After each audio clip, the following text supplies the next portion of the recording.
Boa noite, Alcino. Tudo bom? Olá, boa noite, tudo bom, Thiago? Tudo bom, graças a Deus.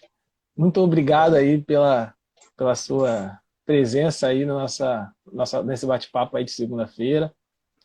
Eu Para que mim agradeço o convite. Eu é um que motivo de agradeço, muita sempre um felicidade prazer. aí. E você que já esteve aí Igualmente. conosco em alguns momentos, né, presencialmente lá na nossa igreja. Nossa igreja aí sempre te recebe de braços abertos, né? Essa, Verdade. é, Nós gostamos muito aí da sua presença e em nome da igreja como um todo, quero agradecer mais uma vez, né? A gente também tem um canal no YouTube, então esse bate-papo está sendo transmitido ao vivo, mas após ele fica disponível lá no YouTube também, tá? Então vamos Legal. estar iniciando, já que o bate-papo aí é extenso, para a gente ter o máximo de É tempo verdade. possível. Eu só te boto só em. Só em coisa tranquila, né? Só em temas bem simples, nada polêmico. Assim que é bom. Bom, pessoal, esse É aí é meu verdade. amigo Alcino Júnior, tá? Para quem não conhece, Alcino Júnior, ele é advogado, ele é escritor, ele é diácono, não é isso? Da sua igreja, não é isso? Isso, isso. Ele participou da escrita de um livro chamado Cosmovisão Cristã, Reflexões Éticas Contemporâneas a partir da teologia armínio-wesleyana. E ele também tem um canal no YouTube chamado Alcino Júnior, né, que é o próprio nome dele, onde ele fala de política, teologia e literatura. Você poderia falar um pouco aí sobre as suas produções literárias e de vídeos do YouTube? Eu acho que você já resumiu bem, né? Na verdade, realmente, tudo isso aí que você disse, participei na produção desse livro sobre cosmovisão cristã, sob uma perspectiva armínio-wesleyana. Eu escrevi o capítulo que trata da questão do aborto, né, como o cristão deve se posicionar em relação ao aborto, até por conta da minha formação na área jurídica e pelo fato de o aborto ser crime no Brasil, como regra geral. Eu participei desse projeto, estou escrevendo sobre o aborto.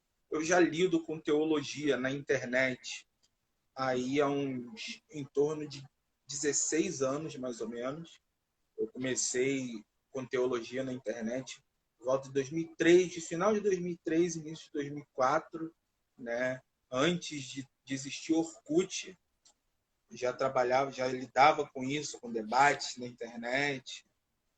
E, quer dizer, quando eu cheguei aqui era tudo mato ainda, né? E, e agora, mais recentemente, comecei o canal no YouTube, né, onde eu trato tanto da área teológica, da área literária e também da área política. O meu foco são recomendações de leituras nessas áreas, mas eu também pretendo adiante gravar vídeos explicando alguns conceitos, dando minhas opiniões também em algumas questões. É um projeto novo, eu comecei agora, tem menos de um mês que eu comecei, tem um mês, fez um mês que eu comecei o canal. Graças a Deus a gente tem tido uma resposta muito boa e quero convidar todo mundo que está acompanhando aqui também o nosso bate-papo, que ainda não é inscrito, dá uma passadinha lá que eu tenho certeza que vocês vão gostar. Isso aí, muito bom. Né? Então vamos tentar logo para o assunto para a gente poder conseguir trabalhar bem, que é uma questão muito importante, né? O assunto ele surgiu, né, por causa de uma polêmica que ocorreu na internet, né, se a Bíblia era ou não era a palavra de Deus, né? E então a gente resolveu trazer esse assunto aí para que a gente possa esclarecer da melhor forma possível.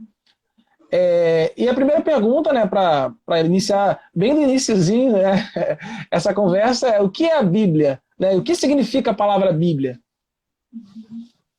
Então, a palavra Bíblia nada mais é do que o significado do termo Bíblia significa coleção de pequenos livros, que é exatamente o que a Bíblia é. Né? A Bíblia ela é um único livro, mas que dentro dele contém 66 livros, né? E aí a reunião desses livros em um único volume deu-se o nome então de Bíblia, porque justamente pelo fato de ela ser uma coleção de pequenos livros. Se você pega os livros da Bíblia, todos os 66, eles são livros relativamente pequenos. Até o maior deles, que é o livro dos Salmos, é um livro em extensão pequeno. Se você considerar a extensão das obras que nós temos hoje, você vai ver que a Bíblia, todos os livros da Bíblia são livros muito, muito pequenos, né? Você tem livros de uma página. Então, por isso foi adotado esse termo Bíblia, porque ela é uma coleção de pequenos livros. Muito bom. Né? A segunda pergunta, eu acho que ela é bem interessante, porque muitas pessoas, a gente fala muito, né? Inclusive na igreja eu uso o termo com alguma frequência, mas muitas pessoas não sabem o que exatamente é, né? A palavra cânon, o que significa a palavra cânon? E outra coisa também, já emendando nessa pergunta, aí você pode ficar à vontade aí para falar sobre isso, quando a gente fala do cânon, né, protestante, tem 66 livros, só que existem outros, né? Por exemplo, os católicos adotam aí, se não me engano, 73 livros. Enfim, né? Como eu vou saber, né? Qual é o cânon verdadeiramente aí inspirado por Deus, né? Quando e por quem esse cânon foi definido, né? Esse cânon que a gente utiliza hoje, desses 66 livros.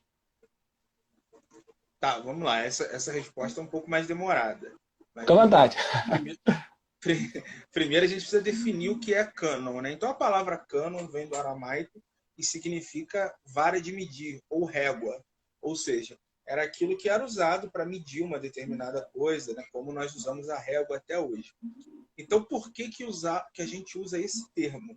Porque são os livros que passaram por uma régua e foram então aceitos como sendo inspirados por Deus, aceitos como sendo palavra de Deus.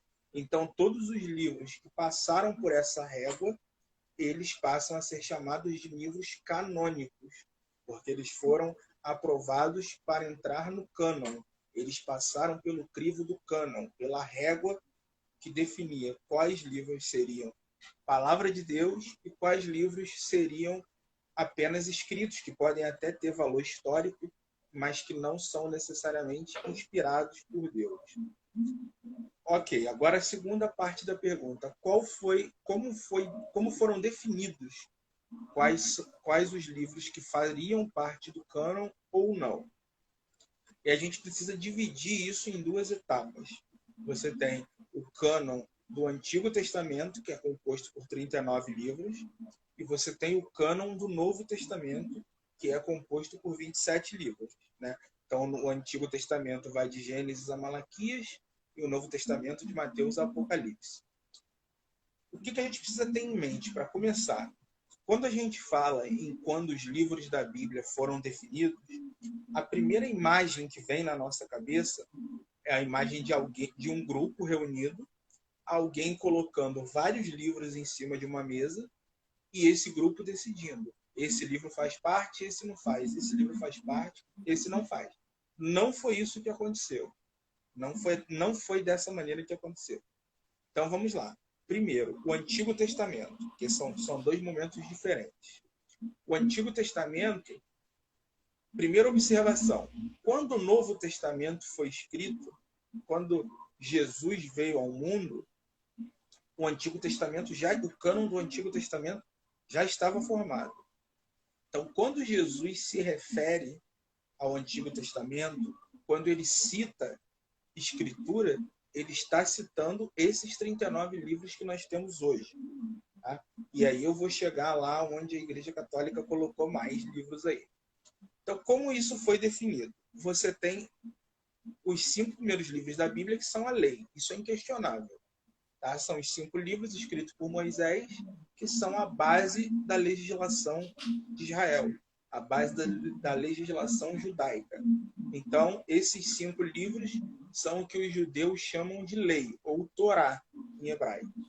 Então, esses 5 livros, inquestionavelmente, fazem parte do cânon. Você até pode ter pessoas que discutem, os liberais, por exemplo, discutem a autoria desses livros, mas não se discute a canonicidade deles. Aí você vai ter um segundo grupo de livros, que é o grupo de livros dos profetas.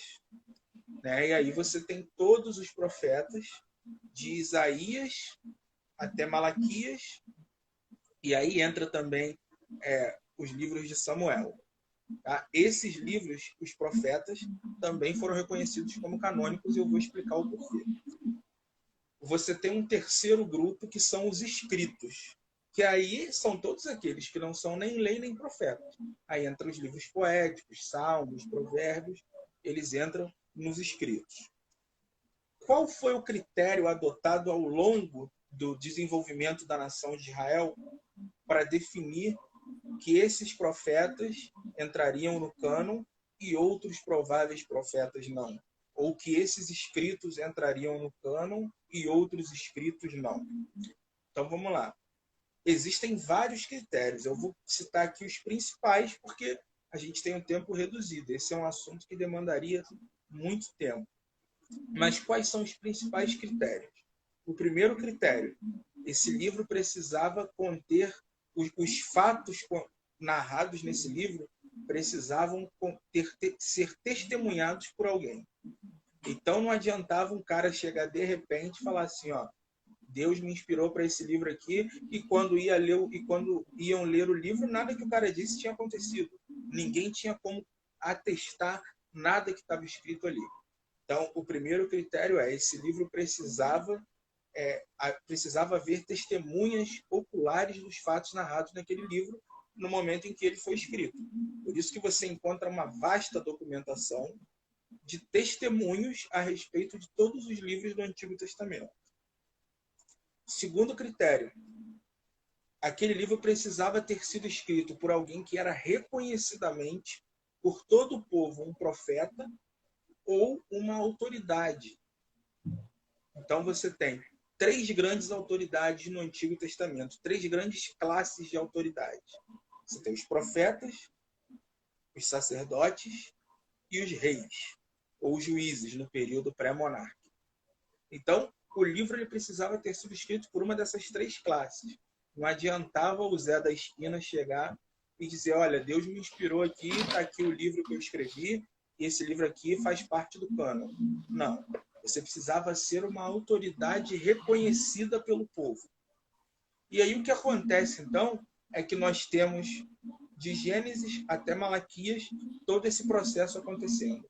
Deus levantando profetas para escrever, e esses livros todos sendo reconhecidos por toda a nação de Israel. Quando Malaquias escreve o último livro, isso é por volta do ano 435 a.C., ele é quase contemporâneo de Esdras. Então, todos esses livros vão ser escritos quase na mesma época. Malaquias, Esdras, Ester, porque são todos livros escritos quando Israel estava debaixo do domínio persa, do império dos Medos e Persas. Depois que Malaquias escreve esse livro em 435, o que acontece? Deus fica 400 anos sem levantar nenhum profeta em Israel. E aí só vai surgir um novo profeta em João Batista. Ora, se Deus ficou 400 anos sem levantar um profeta, e o critério para ter um livro inserido no cânon era ser escrito por um profeta, então tudo que foi escrito nesse período não pode ser canônico. E aí qual é o ponto? Todos os livros da Bíblia Católica que não estão na Bíblia Protestante, no Antigo Testamento, foram escritos nesse período. Sendo que a própria nação de Israel não reconhece que houve profecia nesse período, que houve profetas nesse período. E aí, se você pega, por exemplo, um dos livros apócrifos, que é o livro de 1 Macabeus, esse livro, no próprio livro diz que os israelitas estavam esperando que Deus levantasse um profeta e Deus não havia levantado naquele período. E aí o que acontece? Durante esses 400 anos, muita coisa acontece na história de Israel. Como eu disse, quando Malaquias escreve, Israel estava debaixo do Império Persa. Com o passar dos anos, Alexandre o Grande vem, toma o território da mão dos persas e o Império Grego passa, então, a ser o grande império dominante do mundo, né? O império que ficou conhecido como Império Macedônio. E aí, quando o Alexandre o Grande assume esse império, ele decide construir a maior biblioteca do mundo. Ele tinha o sonho de construir a maior biblioteca do mundo, que seria a Biblioteca de Alexandria. E ele queria que todos os livros do mundo fossem traduzidos para a língua grega. Então, o que ele vai fazer? Ele vai contratar tradutores de diversos idiomas para traduzir tudo que já havia sido produzido de literatura para o grego, para que fosse colocado nessa Biblioteca de Alexandria. E aí ele escolhe sábios do povo judeu para traduzir o Antigo Testamento. Nessa tradução, o que vai acontecer? Os livros que serão traduzidos e que serão considerados como escrituras e vão entrar nessa tradução, que é a tradução chamada de Septuaginta, porque foram 72 tradutores, 6 de cada uma das 12 tribos. Nessa tradução, os livros traduzidos serão os 39 livros da Bíblia, do Antigo Testamento. E aí as pessoas falam assim, mas tem apócrifo na Septuaginta. Você encontra versões da Septuaginta que tem os apócrifos. Sim, mas esses apócrifos entraram depois, porque não tem como eles terem traduzido um livro que ainda não havia sido escrito no momento da tradução. Ao mesmo tempo em que eles estavam traduzindo, os apócrifos ainda não estavam sendo escritos. Foi depois. Então, por isso, esses apócrifos não são reconhecidos como sendo canônicos. Eles não fizeram parte da primeira versão, da primeira tradução da Septuaginta. Então, eles não eram reconhecidos pelo próprio povo de Israel como sendo literatura canônica, como sendo literatura inspirada. Porque eles mesmos não selecionaram esses livros. Eles nem haviam sido escritos quando o cânon foi fechado. E a Septuaginta é tida como uma fonte de autoridade porque quando Jesus esteve aqui, e quando ele citava textos do Antigo Testamento, ele citava a versão da tradução da Septuaginta. Ok? Então, essa é a explicação do cânon do Antigo Testamento. Não sei se ficou claro. Se você quiser me interromper, fazer alguma... Não, muito bom, muito bom. Tá claro? Claríssimo. E aí, então, vamos então para o Novo Testamento agora. O Novo Testamento ele é produzido no primeiro século, né?